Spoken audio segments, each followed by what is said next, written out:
제가 22살에 남편을 만나 29에 결혼했어요.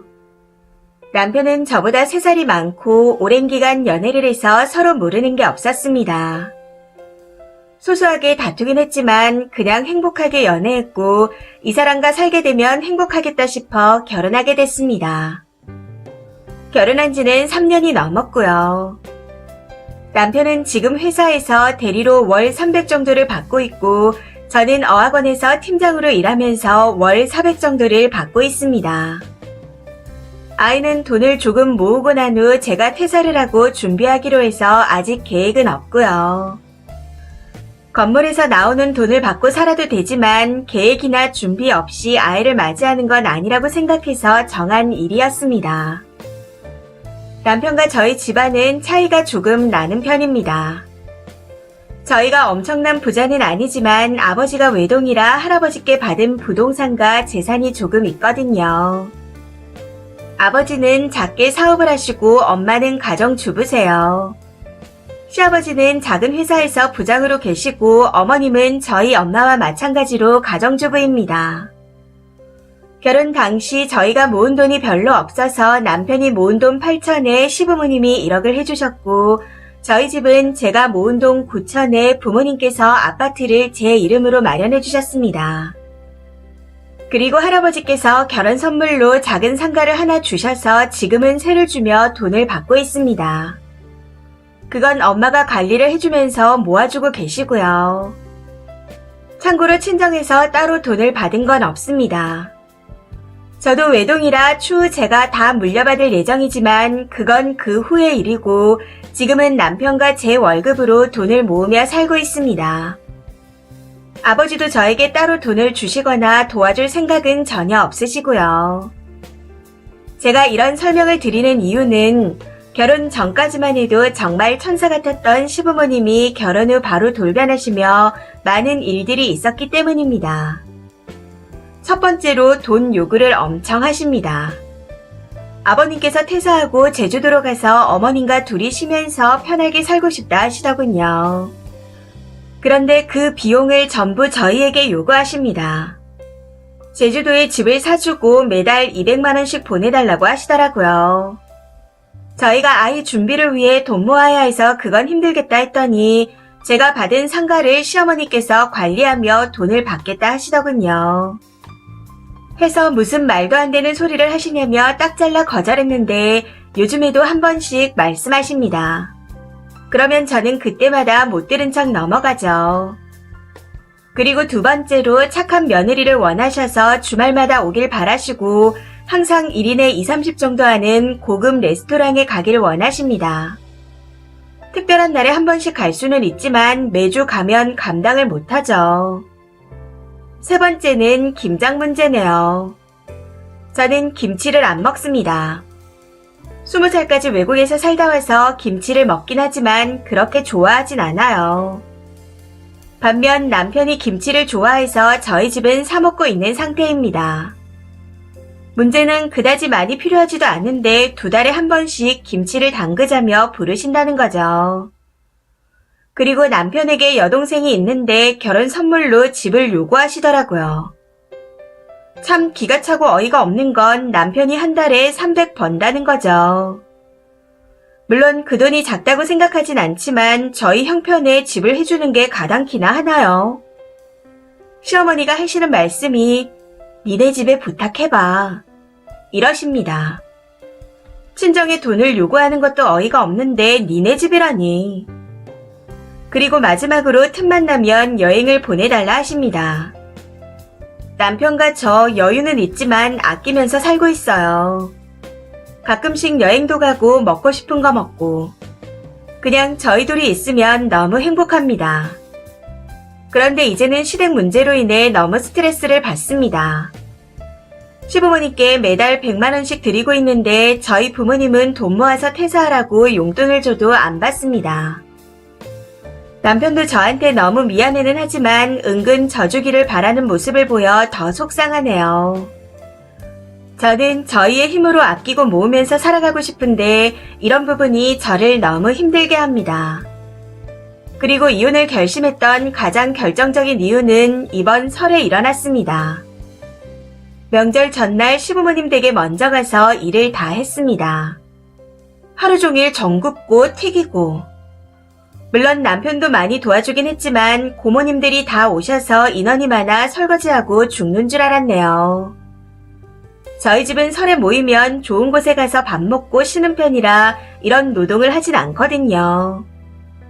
그래도 남편 집에 맞춰야 되는 부분은 맞춰야 한다 생각해서 열심히 일했습니다. 그렇게 식사를 마치고 뒷정리까지 하고 난 후 시부모님께 용돈으로 200만 원을 드렸어요. 그런데 그때 고모님들과 시부모님이 말씀하시는 게 너무 황당해서 말도 안 나올 지경이었습니다. 말씀하신 걸 그대로 옮겨보자면 쟤는 돈도 많으면서 센스 없게 지 시부모님 것만 챙겨왔나 보다. 앞으로 좀 잘 챙기자. 이런 시부모님 없다. 우리 땡땡이는 잘생겼고 어디 빠지는 부분도 없는데 쟤는 얼굴 반반하고 부모 잘 만난 거 말고는 영 별로야. 30년을 넘게 살면서 이런 얘기를 듣는 건 처음이었습니다. 작년 첫 설에는 아무것도 못하게 하셔서 앉아서 주시는 것만 먹었는데 그 다음부터 갑자기 돌변하시니 당황스럽더라고요. 사실 그동안은 코로나로 인해 다 같이 모인 적이 없었거든요. 아무튼 그런 상황에서 남편은 아무 말 없이 제 눈치만 보고 있더라고요. 그 모습을 보니 순간 너무 서럽고 부모님께 죄송해서 곧바로 가방만 챙겨 시댁에서 나왔고 택시를 타고 바로 친정으로 갔습니다. 명절날 아직 시댁에 있어야 하는 딸이 울면서 집에 들어오니 저희 부모님도 많이 당황해 하시는 것 같았습니다. 정말 펑펑 울면서 여태까지 있었던 모든 일을 다 말씀드렸더니 엄마는 같이 울고 아버지는 화가 나서 바로 남편한테 가셨습니다.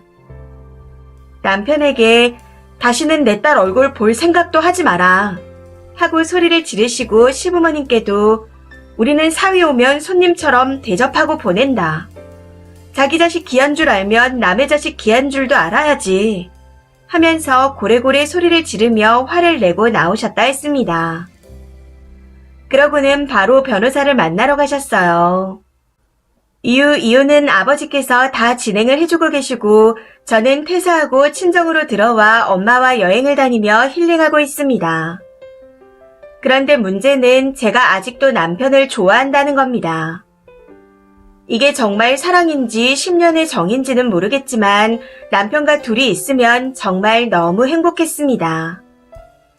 해서 이혼만은 하고 싶지 않아 이런저런 변명을 하며 질질 끌고 있는데 아버지께서 너무 확고하세요. 그냥 무조건 이혼을 해야 하는 상황입니다.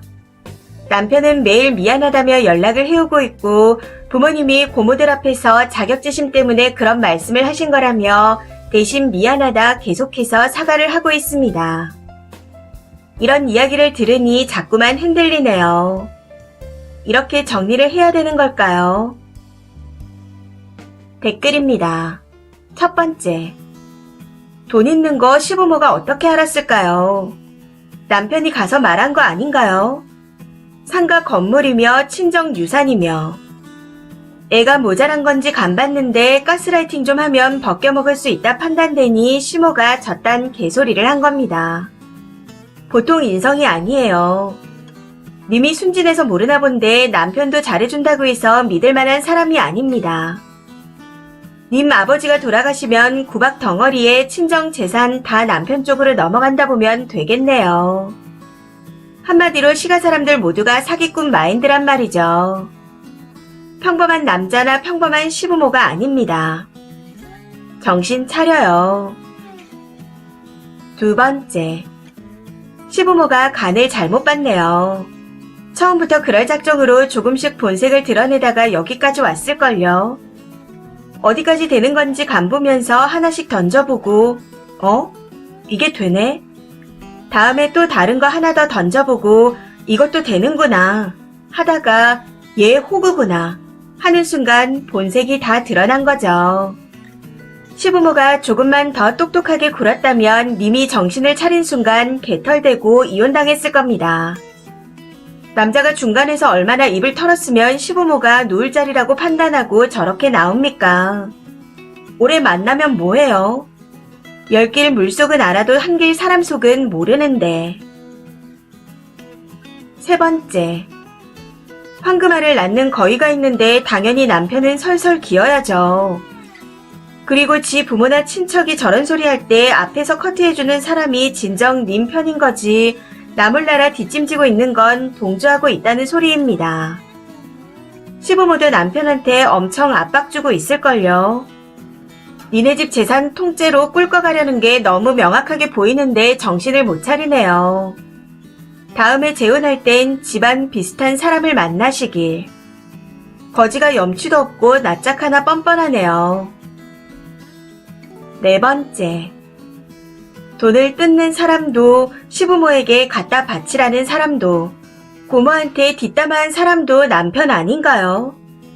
남편이 좋으면 시부모가 뭐가 문제겠나요? 이혼 안 하면 되죠. 단 그대로 끌어안고 살다가 다 해먹고 나면 버림받을 수 있다는 것만 기억하세요. 다섯 번째, 남편은 안 그러는 것 같죠? 다 똑같은 것들입니다. 아주 시댁의 친척들까지 빈대처럼 뽑아먹으려고 하네요. 절대 다시는 만나지 마세요. 자격지심 같은 소리하고 자빠졌네요. 자격지심 있는 것들이 돈 내놓으라고 하나요? 거기서 보고만 있었던 남편놈이 제일 문제라는 걸 알아두세요. 여섯 번째, 시고모들 말이 명언입니다. 쓴이는 얼굴 반반하고 부모 잘 만난 거 외에 쓸모가 없다는 거요. 이렇게 사리분별을 못해서야. 쓴이가 그 집 돈주머니인데 남편이 당연히 잘해줘야죠. 그러나 결코 좋은 남자는 아닙니다. 본인 집에서 돈을 탐낼 때마다 쓴이가 해주길 동조하잖아요. 이번 사연은 여기까지입니다. 시청해주셔서 감사합니다.